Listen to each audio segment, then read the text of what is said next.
ह्यावर बोलण्यापेक्षा तो ॲरोगेंट का झालाय ह्यावर बोलूया. तो हेच मांडण्याचा प्रयत्न केला मी 35% काठावर प्लस या सिनेमातून. मला आणखी एक जाणून घ्यायचं आहे, तुम्हाला कोणता टॉपिक म्हणजे कुठला सब्जेक्ट ज्याच्यामध्ये 35% मिळायचे किंवा सगळ्याच टॉपिकमध्ये असं म्हणू शकते का मी? सगळ्याच नाही, पण गणित म्हणजे खूप फॅन्टॅस्टिक होतं. मला 150 पैकी 1.5 मार्क मिळालं होतं. सो यू कॅन अंडरस्टँड की I am the perfect icon for 35% काठावर प्लस. आणि यामध्ये जे काही कास्टिंग केलेलं आहे स्पेशली प्रथमेश परब, त्याला तुमच्या 35%च्या लीगमध्ये आणण्यामागचं कारण काय?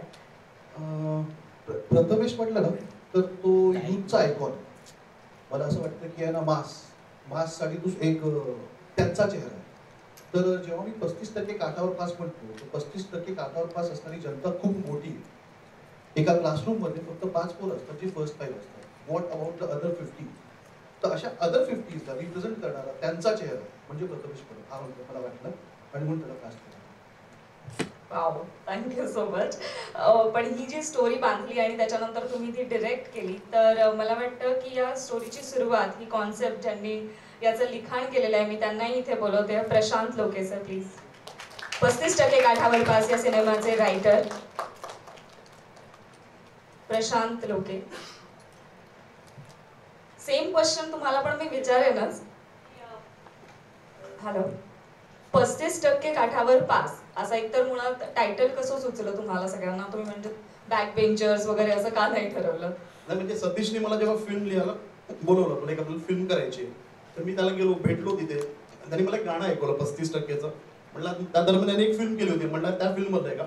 बोला नाही, या गाण्यावर आपल्याला फिल्म करायची. तर आधी गाणं तयार होतं. मी सांगतो याचा इतिहास. आधी टायटल होतं आमच्याकडे 35% काठावर पास. स्टोरी काय असेल माहिती नव्हतं, फक्त एवढं होतं की बॅक बेंचर्सची स्टोरी असावी, कुठेतरी बॅक बेंचर्सची बाजू मांडायची. तर समीर साप्तीसकरला भेटण्यात आलं. तर समीर आणि अभिजित आला. मी त्याला सांगितलं की ना मला एक गाणं करायचं जे 35%चं ना अँथम असेल.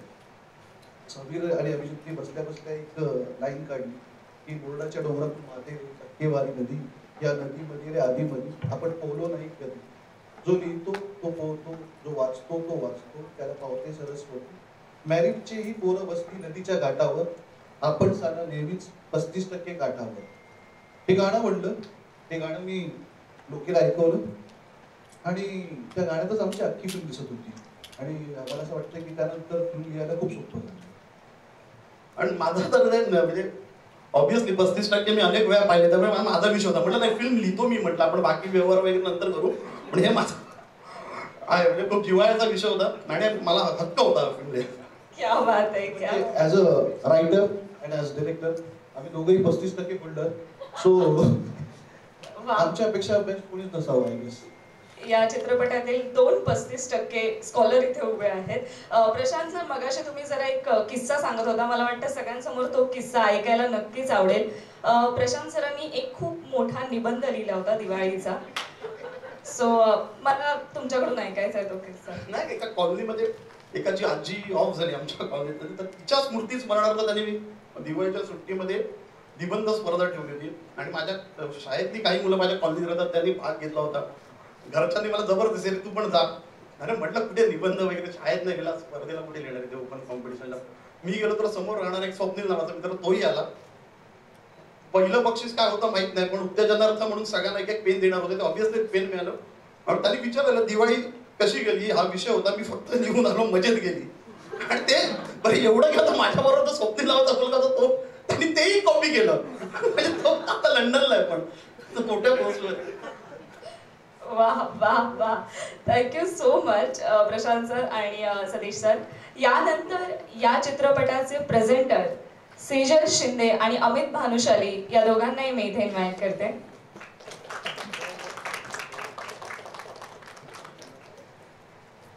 अमित जी आहेत का इथे? अमित, मी एकटीच बोलू दोघांचं? नाही, अमित सर.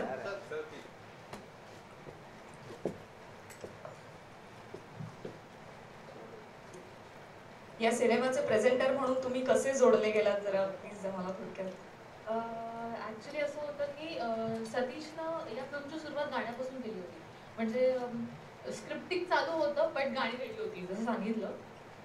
गाणी 3 गाणी शूट केली त्यांनी बँकॉकमध्ये आणि मी काही कामानिमित्त बँकॉकमध्ये होते.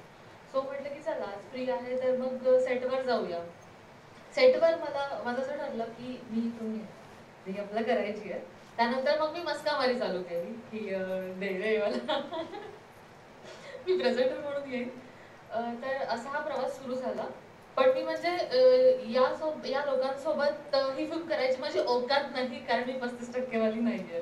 त्यामुळे मी या लीगचीच नाहीये तर मी काही नाही सांगू शकणार. मला इनफॅक्ट हा प्रश्न पडतो की 10वी मध्ये लोक विचारतात, मला कधी कोणी विचारलं नाही पण इतर लोक विचारतात की अरे पास झाली का. मला हा प्रश्न पडतो की पास झाली का हा प्रश्न कसा असू शकतो, पर्सेंटेज किती मिळाले हा प्रश्न असतो. तर म्हणजे हे विश्वास नाहीये माझं. मला यांच्यासोबत यांची संगत मिळाल्यानंतर मला कळलं की अच्छा असंही असतं म्हणजे लोक नापास पण होतात. सो आता काय बघूया ते व्यवस्थित. वेल यानंतर मी अमित सरांना ओके सेजल मॅमनी जे सांगितलंय त्यातच अमित सरांनी मम केलेलं आहे. यानंतर मी इन्व्हाइट करते या सिनेमाचा आपल्या सगळ्यांचा लाडका प्रथमेश परब.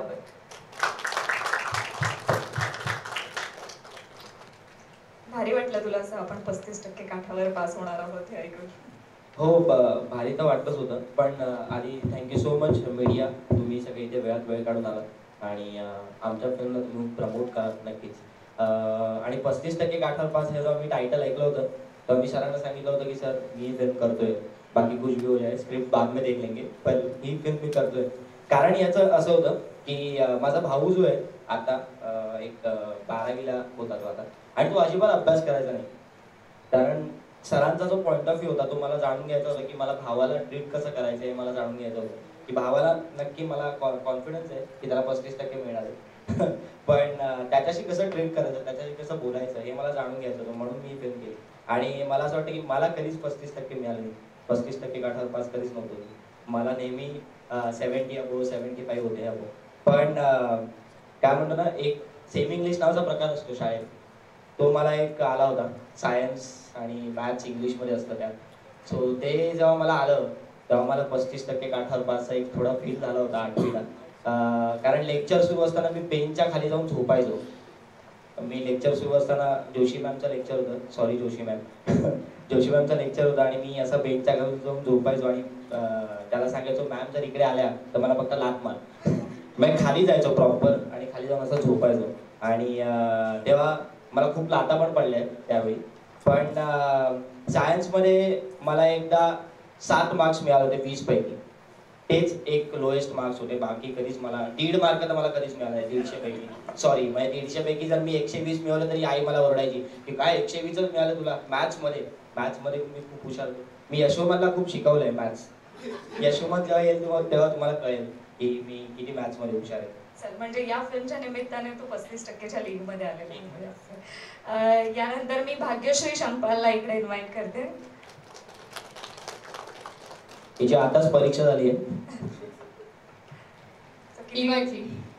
फायनली किती टक्के मार्क मिळतील तुला की हा सिनेमा केला आणि त्यानंतर एक्झाम दिली असतो? नाही पण मी सुद्धा कधीच 35%ची नव्हते. मी अगदी शाळेत असताना स्टुडिओज होते आणि आता सुद्धा मी व्यवस्थित वेळ घेऊन अभ्यास केला. म्हणजे परीक्षेच्या आधीच 10 दिवस जेवढा केला तो केला, पण तरी केला, सिरियसली केला.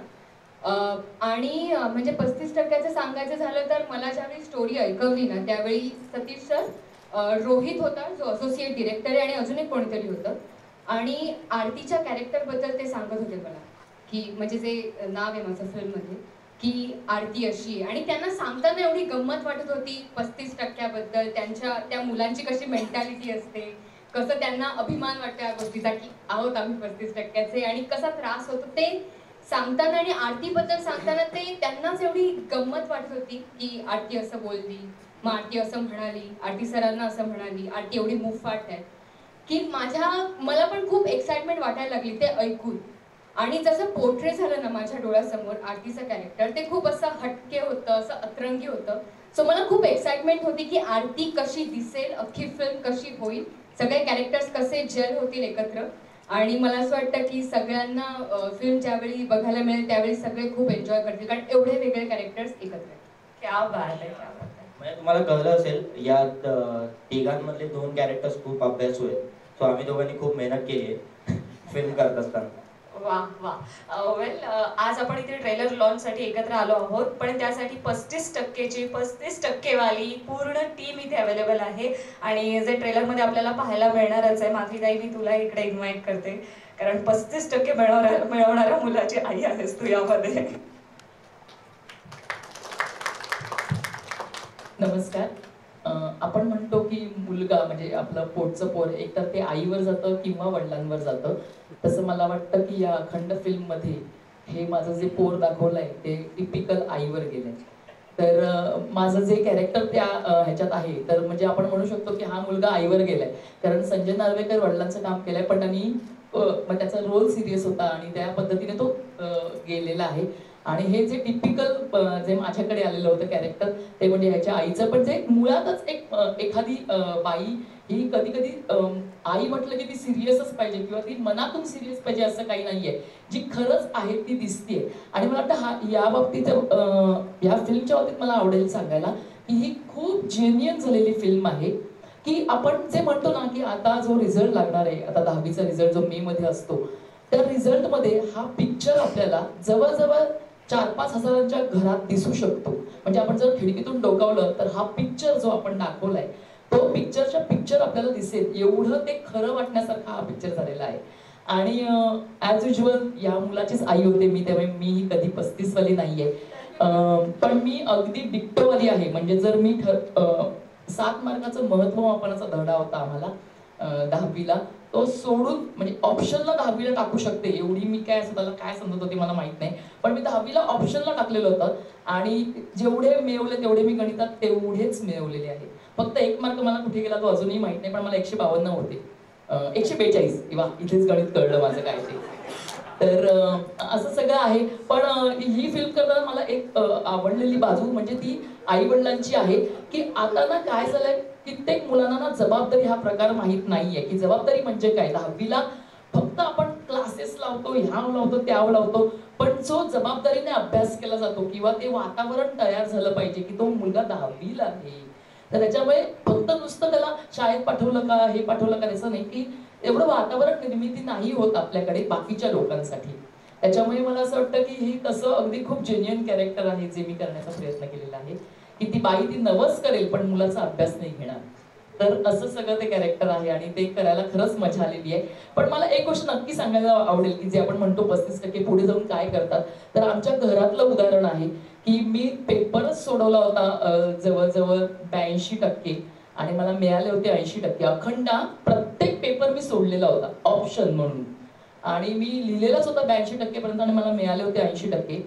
पण शेवट मी कला क्षेत्रात येऊन मी आपण म्हणू शकतो की भगवान शंकराची उपासक झाली असं म्हणूया का आपण कला क्षेत्रात येतो म्हणून. पण जी व्यक्ती मुळातच ज्यांनी सरस्वतीला मानलंच नाही किंवा ते सरस्वतीचा उपासक झालाच नाही पण त्याच्या आत्ता घरामध्ये सरस्वती नांदते, ते म्हणजे प्रशांत लोके. तर असं होतं आणि असं आहे. त्यामुळे हे मला वाटतं जिवंत उदाहरण आहे आमच्या तुमच्या सगळ्यांच्या समोर. तर सरस्वती ही कधीही पाहू शकते आणि ती 35% नसते, ती पुढे जाऊनच असते असं मला नक्की सांगायला आवडेल. मला वाटतं हे सगळं आम्हाला फिल्मसाठी थोडंसं बाकी ठेवा, कारण आणखी उत्सुकता वाढत चालली आहे या सगळ्या छोट्या छोट्या स्टोरी मधून की ही फिल्म नक्कीच कशी असणार आहे. आपण ट्रेलर लॉन्च कडे वळूयात, पण त्याआधी मी इथे म्युझिक टीमला पण इन्व्हाइट करते. समीर साप्तेस्कर, रोहित राहुल सगळेच इकडे या.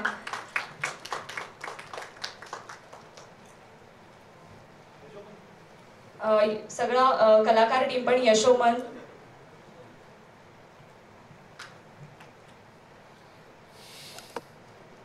ही सगळीच 35%ची टीम आहे. स्टिल्स त्यांना जरा फोटो ऑपॉर्च्युनिटीसाठी जरा तुम्ही फक्त क्लोज या. सगळी छोटी मंडळी पुढे या थोडीशी. 35% काठावर पासचा कम्प्लीट क्रू टेक्निकल ज्यांनी 35% मध्ये 1% मदत केलेली आहे. रोहित, आणखी इथे बाकी अवेलेबल असलेले सगळीच मंडळी, मला सगळ्यांची नावं माहिती नाहीये त्यामुळे त्यांनी आय रिक्वेस्ट की प्लीज सगळ्यांनी इकडे यावं.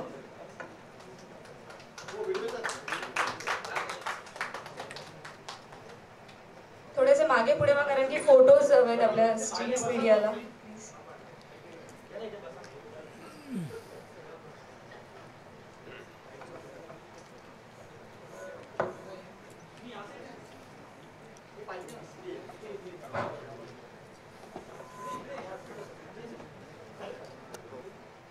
खालती बस. अंकित अंकित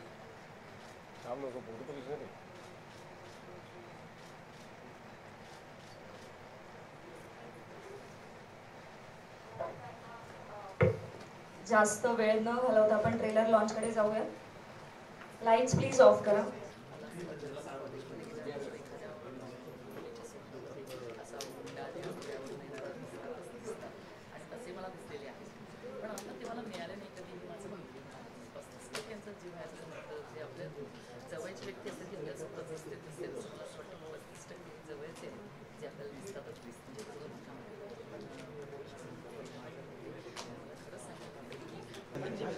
यार प्रथमेश, सबसे पहले तो फिल्म के बारे में बताइए किस तरह की फिल्म है, और अपने किरदार के बारे में कुछ बताइए, किस तरह का किरदार निभाने वाले फिल्म. कांटा और पास, ये जो फिल्म है एक्चुअली बैक बेंचर्स की फिल्म है और मेरा जो किरदार है वो साईराज नाम का किरदार है, जो बैक बेंचर्स को लीड कर रहे हैं और क्या बोलते हैं ना कि एरियाज़ में उनका जो इंसल्ट होता है, एरियाज़ में जो उनको लोग क्या बोलते हैं ऑर्डर देते रहते हैं कि ये कर वो कर वो कर ये कर, तो मेरे को ऐसा लगता है कि उस पर बेस ये फिल्म है और लोगों को समझेगा कि उनको कैसे ट्रीट करना चाहिए लोगों को, कि 35% मिला है इसको तो बाबा चल बाबा ये तो बाजू में हो, मैं अलग हूँ, मेरे को 90% मिला है तो तेरे को 35% मिला, तो ये जो मेंटालिटी है वो चेंज करने के लिए फिल्म है. जैसे कि आपने कहा था अभी थोड़ी देर पहले कि आपको 70% मिले हैं, तो 35% का दुख कितना महसूस किया आपने इस किरदार नहीं, फिल्म करते समय मेरे को बहुत मतलब क्या है ना, मेरा भाई अभी जो है वो क्रिकेट खेलता है तो उसको पढ़ाई में ज़्यादा इंटरेस्ट नहीं है, हालांकि वो बहुत होशियार है लेकिन उसको पढ़ाई में इंटरेस्ट नहीं है. सो मुझे उसकी मेंटालिटी भी मुझे ऐसा चाहिए था कि उसको मैं कैसे ट्रीट करूँ, उसके साथ मैं कैसे बात करूँ, तो वो भी मुझे समझ के लेना था. तो उस लिए मैंने फिल्म करना मुझे ऐसा लगा कि ये फिल्म मैंने करना चाहिए तो मेरे लाइफ में थोड़ा सा चेंज होगा. और मेरे बहुत से दोस्त हैं जिनको 35% मिलते हैं, 40% मिलते हैं, उनको हम लोग थोड़ा बाजू में रखते हैं. तो अभी हम लोग उनको इन करने लगे कि नहीं भाई, अभी अगर मैं एक्टिंग कर रहा हूँ तो मेरे को कोई नहीं पूछेगा ना कि भैया अच्छा तेरे को 10वीं में परसेंटेज कितने थे बाबू, ऐसे नहीं पूछेगा ना, तेरा एक्टिंग कैसा है, तेरा ऑडिशंस कैसा है, उस पर ही तेरे को सिलेक्शन होगा. सो 35% मेरे को नहीं लगता कि किधर मैटर करता है लाइफ में आगे जाके, जितना अपन नहीं यार पढ़ाई कर डाइट करते हैं पढ़ाई के लिए, माँ बाप भगवान को प्रसाद चढ़ाते हैं, भगवान को नवस बोलते हैं, ये सब बहुत होता है, बहुत ज़्यादा, मतलब इंडिया में तो बहुत ही ज़्यादा होता है. तो ये किधर तो बंद होना चाहिए, प्रेशराइज लड़के को नाही करना चाहिए, क्योंकि क्या होतं ना की मराठीत म्हणतात नुकतीच मिशी फुटलेली असते मुलाला, मग आता येते मिशी आणि तुम्ही त्याला सांगताय हे करू नका ते करू नका, सो त्याला उसको जीने दो, बाद में बताओ. तो ये मैसेज है. इसके अलावा आप दोनों का क्या किरदार होगा? मैं उनमें से हूँ जो लोग 35% लोगों को नीचा दिखाते हैं और ज़्यादा स्कोर करते हैं. तो मेरा जो किरदार है इस फिल्म में वो काफ़ी प्रथमेश के किरदार को तुच्छ समझता है और मेरा हमेशा ऐसा है कि हम स्कोरिंग वाले लोग हैं, हम उस कैटेगरी में आते हैं जो स्कोर करते हैं, हमें इनके साथ बात नहीं करना चाहिए, ये अलग है हमसे. ये जो अलग ट्रीटमेंट देने वाले स्टूडेंट्स होते हैं हमारे कॉलेजेस में, स्कूल्स में, वैसा मेरा किरदार है. लेकिन at the end of the film वो ये किरदार भी टर्न हो जाता है because of the talent which you should appreciate in even like हर एक आदमी में कुछ ना कुछ खूबियाँ होती है, तो वो खूबियाँ दिख आती है अगर उसे एक मौका दिया जाए तो उस मौके का इंतज़ार होता है, तो वो मौका देना चाहिए. तो ऐसे ट्रीटमेंट देकर हम उसका मौका छीन लेते हैं, तो इसके बारे में हमें सोचना चाहिए. तो ज़रूर मेरा किरदार ये सोच आगे बढ़ाता है. मेरा कैरेक्टर है प्रेषित कोहेंडे करके पीके, पर उस कैरेक्टर के बारे में मैं ज़्यादा नहीं बोल सकता कि अगर वो देखने में मज़ा आएगा, मैं बोल दिया तो उसका मज़ा चला जाएगा कैरेक्टर का, तो भी इसको देखो. प्रतिमा, इसके अलावा हमने देखा आपको दृश्य में देखा, फिर दग्गू के किरदार में देखा, तो क्या थॉट प्रोसेस होता है जब किसी भी किरदार को आप चुनते हैं? किसी से टिप्स लेते हैं इस बारे में कि किस तरह की फिल्म करनी नहीं, चाहिए? टिप्स तो मेरे को ऐसा लगता है कि सबसे बड़ा टिप देने वाला बंदा जो होता है राइटर होता है, क्योंकि अगर आप राइटर की सुनोगे तो कैरेक्टर बनेगा, नहीं तो नहीं बनेगा। आप अपनी चलाओगे तो नहीं होगा। कैसे होता है कि वो बंदा जब भी लिखता है कैरेक्टर, तो वो कैरेक्टर के हिसाब से आपको चलना पड़ता है। मतलब अगर आपको कुछ सूझा है तो आप डायरेक्टर को बताओ, राइटर को बताओ, और उसके ओपिनियन लेके कैरेक्टर बनाओ।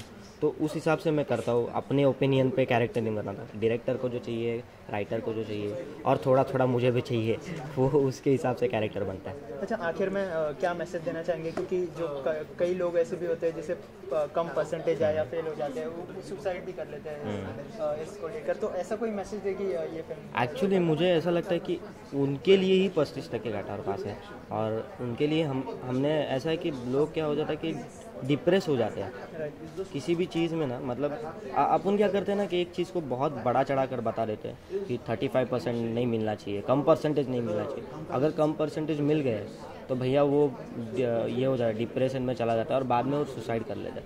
तो मुझे ऐसा लगता है, अगर आपको ऐसा लगता है कि आपको कम परसेंट मिला है और आपका लाइफ में कुछ नहीं होने वाला, तो मेरा कॉन्टैक्ट नंबर ले लो, नहीं तो 20 मई को आप पिक्चर जाके देखो। Okay, thank you so much end all the best. Thank you rolling. Sir, सबसे पहले तो इस फिल्म के बारे में बताइए, किस तरह की फिल्म होने वाली है और क्या मैसेज देगी, खास करके जो यंगस्टर्स हैं हमारे देश के उनको? कोई मैसेज नहीं, कोई भाषण नहीं, 100% एंटरटेनमेंट। हंसते हंसते मुझे सिर्फ आपको ये बताना है कि जिन बैक बेंचर्स को आप जज करते हो उनके marks pay, so please don't जज दम।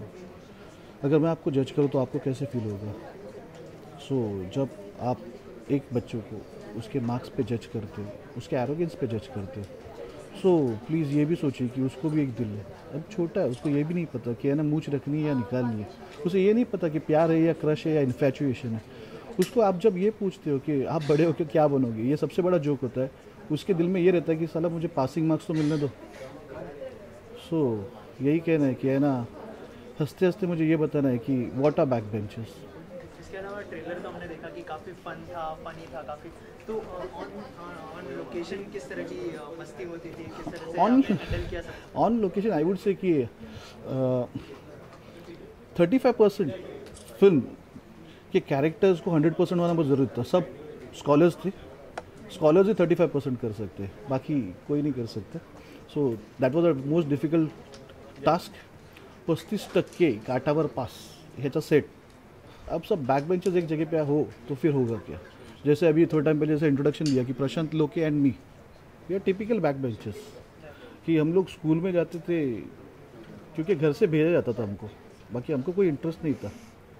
टीचर सिखाती थी, हम लोग क्लासरूम में खिड़की से बाहर देखते थे, अच्छा लगता था। हिस्ट्री चालू हो जाती थी और ऐसे लगता था कि है ना कोई लोरी गा रहा, नींद आ जाती थी। मैथ्स चालू हो जाता था और समझ में नहीं आता था ये चल क्या रहा है भाई। फिज़िक्स का क्लास चालू होता था और क्वेश्चन आता है कि है ना एक बॉटल, उसमें पत्थर डाला जाए और उसमें से इतना पानी बाहर निकल जाए, तो पत्थर का वज़न कितना और पानी का वज़न कितना? कोई इंटरेस्ट नहीं भाई, मैं क्या करूँ? जिसका पत्थर है वो जाने, जिसका पानी है वो जाने। What I suppose to do? तो मुझे ये बताना कि ये बैक बेंचर, उसकी दुनिया अलग होती है। So please come and enjoy our world. देख लो कि बैक बेंचर की दुनिया भी क्या होती है। जी, आखिर में आपसे जानना चाहूँगा, कोई ऐसी यादें ताज़ा हुई बनाते वक्त, खास करके जब काफ़ी अच्छे कॉलेज के जो विजुअल आपने दिखाए, तो कोई यादें ताज़ा हुई, कोई शेयर करना चाहेंगे हमारे साथ? हाँ, कि जिस दिन मीन्स ये पूरे स्केड्यूल में I was back to college, back to school, back in teen age, वापस वही दोस्ती, यारी, धमाल, प्यार, इन्फैचुएशन, क्रश, वो सारी चीज़ें, सारी यादें ताज़ा हो गई। मैंने जैसे कहा था ना कि है ना, वो उम्र वो होती है कि जब हमें प्यार या क्रश ये समझ में नहीं आता, मूंछ रखनी है या निकालनी है ये नहीं पता होता है। सो वो सारी यादें ताज़ा हो गई कि आज मिड-30s में आने के बाद मुझे लगा कि नहीं यार, मैं वापस 15 साल का बन गया, मैं 17 साल का बन गया, and it was quite interesting. Thank you so much. Thank you.